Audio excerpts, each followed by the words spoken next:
Hello, everyone, and welcome to Wrestling Royalty. I'm joined today by James from Monopoly Events, and that he and the company is behind the upcoming wrestling convention for the love of wrestling.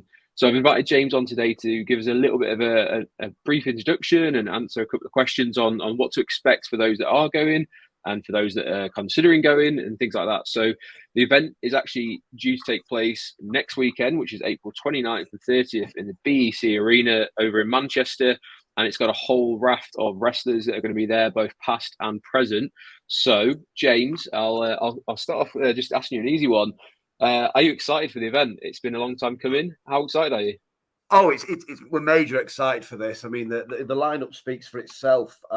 It's an incredible lineup. We've got some real dream guests, both from the company's perspective and obviously me personally as a wrestling fan's perspective. We're in the eye of the storm at the minute. This is sort of 12 months of planning, and now it's sort of all systems go. Our first guest is in the country, so we know Diamond Dallas Page arrived earlier this week. He's doing a little bit of the touristy stuff, and then he'll be joining us towards the end of next week. And then sort of from Wednesday onwards next week, we're going to have sort of 30, 40 people arriving over the course of the next week, which is going to be crazy. They're really excited for this event. Unfortunately, obviously, Monopoly Events puts on sort of 12 to 14 of the biggest cons around Europe every year. For Love of Wrestling, unfortunately, we lost it twice. It was the first convention actually that we had to cancel during the whole COVID period, and then a year later we had to cancel it once again. So this will be our third event and the fifth year that we've actually tried to put one on. We had our first event back in 2019, which was an absolute went down a storm. Last year we managed to get over the line, even though it was still during that sort of. We were sort of our COVID situation in this country was a lot better, but obviously everybody's flying in from the States. The COVID situation in the States was still just as bad over there. So that was a real challenge. This year has been, I don't want to jinx it, but it's felt a little bit smoother as a whole. We've not had any guests cancel on us. Everybody's excited to come over. The lineup's absolutely phenomenal, and we're ready for an absolute festival of wrestling. We set our goal this year sort of to extend the event on a little bit, and we've done that. So we're now going to be over 3 days with the fine fellows and ladies over at Progress Wrestling. They're kicking things off for us on Friday night at the BEC with their For the Love of Progress Wrestling show, which we're major excited about. We're huge fans of Progress Wrestling anyway, and they will be showcasing some of the best British talent that's out there right now. Amazing. And you did mention there, obviously, about the guests and the talent that's going to be at the event. So, just for anyone who kind of hasn't seen the lineup, who are you most excited to see over at the event?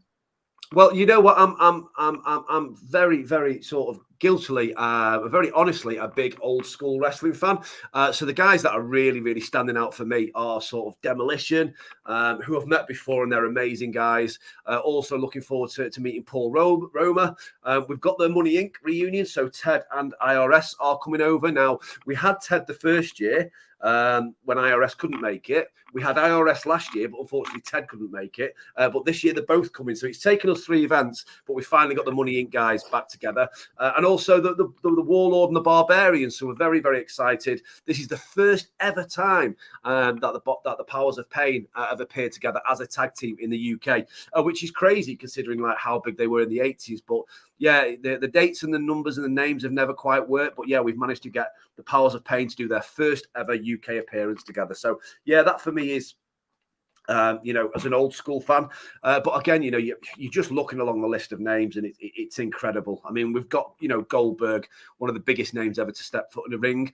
Paul White, formerly known as The Big Show, quite literally one of the biggest people ever to step foot in the wrestling ring. Booker and Sharmell as well. Kevin Nash, we're going to be having Kevin Nash back again. DDP, who we're massively excited to have over. He's been a dream guest of ours for quite some time. And then we've got some amazing current talent coming over from AEW. So Adam Cole, Britt Baker, Anna Jay, Ruby Soho, Jamie Hayter, FTR. So yeah, I mean, it's a who's who of wrestling past and present, and we're majorly excited. We are very proud of how good this lineup is, how consistent it is. But also, and we do always we are our biggest critics, and we do reflect on previous lineups. Perhaps the first year we did it, it was probably a little bit guilty of being sort of too golden era, perhaps with a little bit of attitude era. Last year it was bit more modern stuff, whereas this year we've got people going all the way back from the golden era. We've got attitude era names, we've got loads of WCW names, right up until the current talent today. With the likes of Britt and Anna and Jamie and Ruby and those types of people, and even got people from the new era as well. So we've got Carlito and Santino coming over as well. Oh, and Daniel Bryan. How can I possibly forget? Also, Bryan Danielson, as he's known these days. So the American Dragon. So Bryan Danielson, considered one of the best in the world today.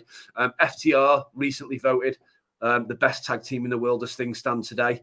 And also as well, one of the things that we're really, really psyched about on this one is we seem to have sort of we didn't do this, well, I won't say we did it on purpose. We sort of accidentally seem to have put together like one of the best tag team lineups ever. So we've got Money Inc., who are, one of the most recognizable tag teams ever. We've got the Powers of Pain. And then we've got Demolition, who are arguably, or were, the longest reigning WWF tag team champions in history. Add on to that, we've got FTR, who are regarded as the best tag team in the world today. And then we've got the Dudley Boys, who are the most decorated and arguably the greatest tag team ever to step foot into a wrestling ring. So again, hugely, hugely excited about that, and that we can bring that to the fans. Yeah, I mean, tag team wrestling at the moment is very au fait. They had like headline of WrestleMania for the first time. Since WrestleMania 1, and as you say, FTR are pulling up trees everywhere they go. So really cool to see. And as you mentioned, it does seem to be like a very good mix: 80s, 90s, 2000s, and onwards, all the way to the present day. And then also WWE, there's AEW, just legends in general as well. So it's a little bit of something for everyone. And then, if people are wanting to kind of meet any of these people, meet any of the guests, get an autograph or a photograph, obviously they can do that by buying a ticket. Are you okay just explaining a little bit about the process and what people have to do if they see someone that they think, actually, yeah, I would like to meet them or get an autograph, etc.? Yeah, exactly. So yeah, completely. One of the big good things about our show is it is all about the fans being interactive and getting to meet their heroes. If they just wanted to watch them on a screen, they can do that from the comfort of their own home. We really want fans to get involved and interact with the guests. A number of different ways they can do that, and a number of different tickets they can get to do that. They can buy an entry ticket to our show. Is probably the most obvious one, and with that you get access to all of the trader areas, you get access to all of the exhibits, you get access to all of the Q&As as well. So the majority of our guests will do a Q&A over the course of the weekend. That's right in the middle of the convention, and that's in a wrestling ring, and they're all completely free. They're included within the price of your entry ticket. So you can buy yourself a weekend entry ticket and come down and watch 20 different Q&As over the weekend. And that's what some people do, and they just love to sit there all weekend. If you want to get a bit closer to the guests and you'd like to have a picture with them or an autograph, you can buy yourself a separate picture to have with the guest, or indeed if you're a memorabilia or a collector, you can buy an autograph ticket, which then you can go up and meet the guest. You have 30 seconds talking to the guest, get something signed, and then you can bring something to the show to get signed, or alternatively you can just use one of the high quality images that we print out and put on the desks as well. There's a number of different options there, and then there's private meet and greets, which is sort of a much smaller, more intimate private meet and greet. We've got them on with people like Big Show and also Goldberg. Sorry, Paul White. I shouldn't call him Big Show anymore. It's Paul White as well. And then right up to the top tier ticket, which is our platinum tickets. And our platinum tickets is almost like the VIP ticket. That gives you sort of everything really that we're doing. So you'll get sort of, as part of the platinum thing, you'll get lots of a big VIP experience. You'll have a platinum host. You'll get an autograph with every guest. You'll get a photograph with every guest. You'll get some meet and greets thrown in there as well. We're just about to release the details on that later today, actually, to all those platinum customers. But yeah, that's how it works. And now in regards to, when the photos are, when the autographs are, guests will be stationed at their desks pretty much most of the day, doing autographs and meeting fans. Obviously, when it comes to their photo sessions, they'll be taken away to do the photos. And obviously, when it's their panel time, they'll be taken up to the wrestling ring to do their Q&A. And the most obvious question then is when's all this happening? We're going to be releasing schedules. So we've already released the panel schedule early this week, which tells you who's doing what panels on which days. At midday, actually exactly 10 minutes, we're releasing the photograph schedule as well. And that allows people to plan their weekend accordingly, because some people come and they meet 25 different guests, and they have autographs and pictures with 25 different guests over the course of the weekend, and it's like a military maneuver. They've got spreadsheets and all sorts of things on the go to make it happen for them. So yeah, people will have plenty of time to plan, and if you do want any tickets to anything, whether that be the Friday night Progress Wrestling show, whether that be the event itself, if you want about autograph or photograph tickets, or even if you want to come to our after party. So next Saturday night, we've got an after party, which also includes our second live wrestling show of the weekend, brought to you by the fine folks at Future Shock Wrestling. And again, all of those tickets are available on www.fortheloveofwrestling.co.uk. Great. And obviously, you mentioned there about the Q&A panels. This being the third event, what sort of thing can we expect? What kind of things have gone down in the past that you can kind of give us a little bit of an insight on? Oh, the Q&As are crazy. I mean, we always ask that our guests are treated with respect and decency, and we've never had an issue with that at all. But I mean, the Q&A is pretty much everything. It's not a controlled, WWE network interview. It's nothing's off the table. So if you want to, whatever you want to ask the guest, as long as it's sort of decent, and it is a family environment as well. So we always ask that. We always try and dissuade people from asking like shitty dirt sheet questions, just to try and make themselves, bring the attention on themselves. We try and avoid that, and we've got people, sort of monitoring that as well over the course of the Q&A. But yeah, you can ask the guest any question you like. If you've always had that burning question that you've wanted to ask, the big Paul White, or you really want to ask Britt Baker or one of the AEW guys a question that you'd be burning to ask them, come down to the show and ask them. But yeah, and we've had some crazy moments in the past. Probably the most memorable one from last year was when MJF took over. So MJF wasn't scheduled to do a Q&A last year, and MJF being as mischievous as he is, and I mean, I'll say one thing for MJF: when people paid to meet MJF last year, they certainly met MJF. There was no kissing babies, there was no high fiving. He was really on, and when he was sort of coming back from one of his photo shoots, he just decided to just gate crash the ring and just did sort of about 20-minute Q&A, told all the fans what he thought of them, took questions from people, insulted them non-stop for 20 minutes. And then at the end of it, I thought, oh my God, we're going to get complaints or even sued here.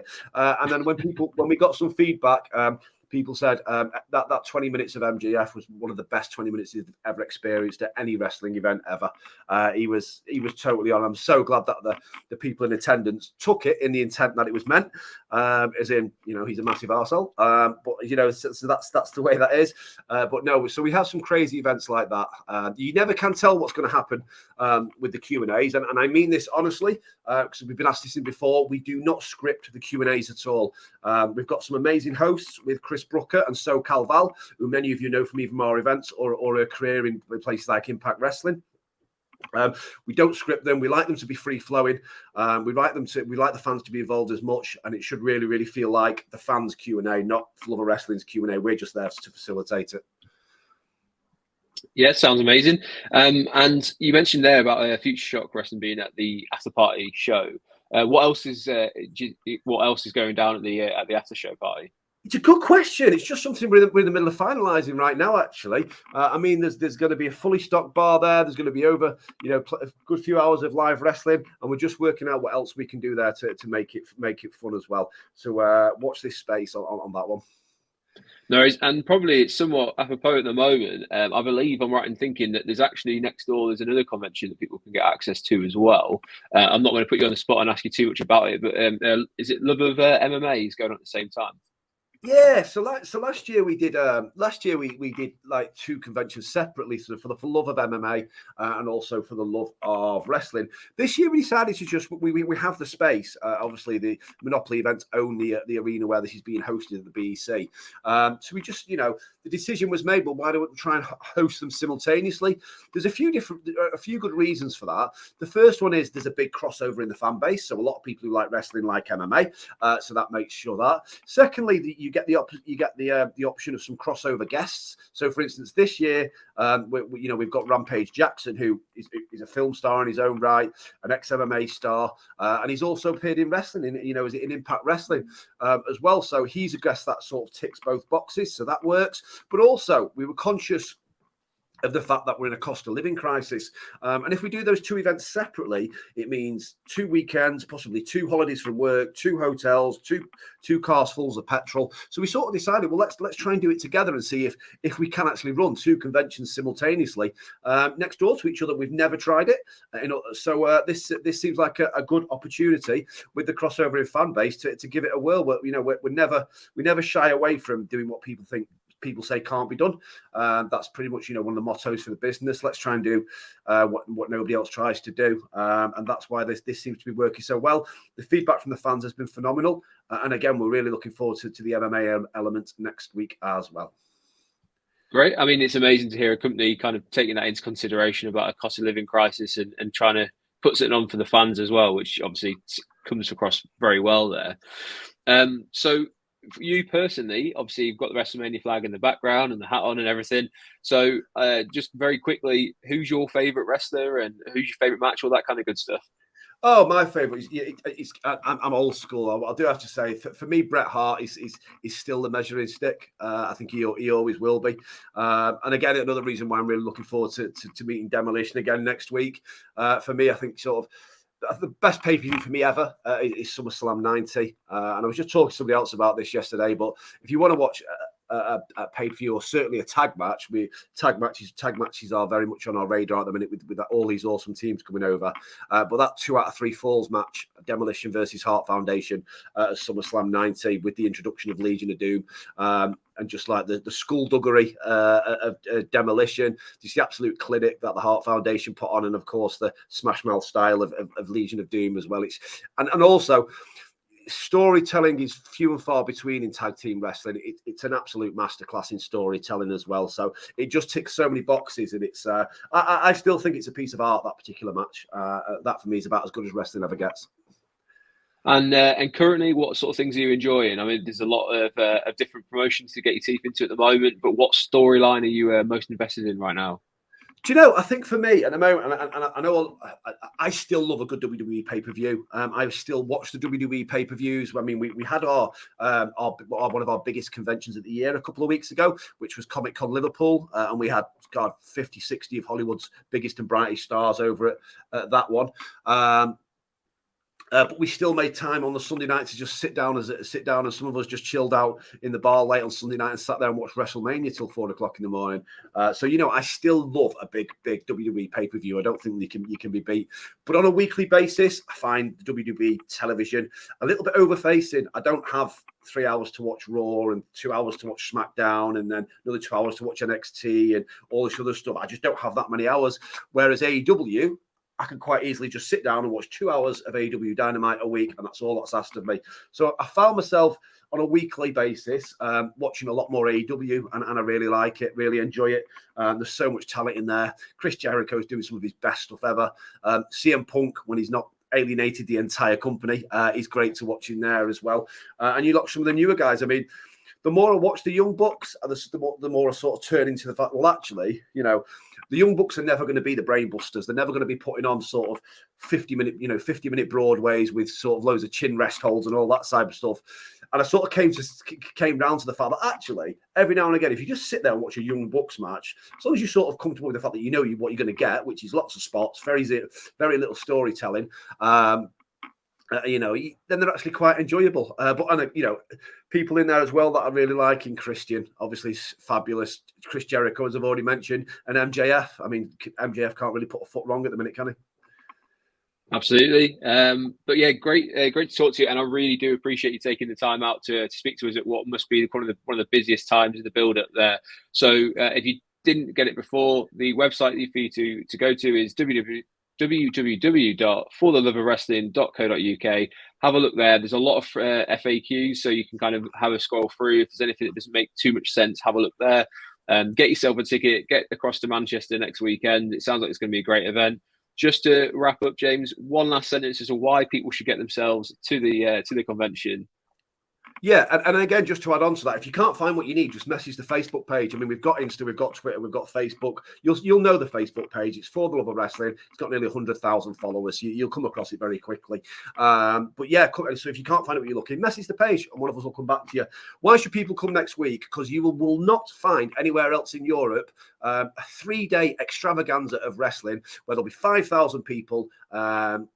Who are exactly just like you and are some of the friendliest, warmest people alongside some of the biggest, brightest wrestling stars of past and present. It is an absolute dream weekend for any wrestling fan. Perfect. Couldn't have said it any better myself. It's obvious that you do this for a living. Perfect. Thanks very much, James. Catch you soon. No problem, Andy. Thank you very much, mate. Cheers.